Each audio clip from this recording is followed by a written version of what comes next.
Virus کے پھیلاؤ کو روکنے کے لیے کیے گئے لاک ڈاؤن کے باعث جہاں دیگر شعبہ زندگی سے تعلق رکھنے والے افراد متاثر ہیں، وہیں دہاڑی دار اور مزدور طبقے کے لیے 2 وقت کی روٹی کا بندوبست کرنا بھی مشکل ہو گیا۔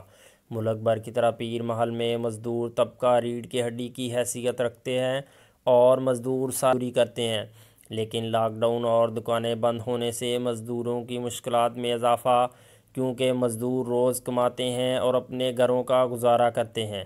لاک ڈاؤن ہونے سے خاص کر مزدور طبقہ مشکلات سے دوچار ہیں۔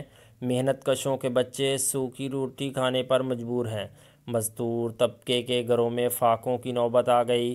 لاک ڈاؤن سے متاثر ہونے والے مزدور وزیر اعظم کی جانب سے امدادی پیکج کی رقم سے ناخوش ہیں۔ مزدوروں کی مشکلات کو آسان بنانے کے لیے ان کا راشن اور دیگر ضروریات کو پورا کرنے کے لیے فوری اقدامات کیے جائیں تاکہ مزدوروں کے گھروں کا چولہا بجھنے سے بچ سکے۔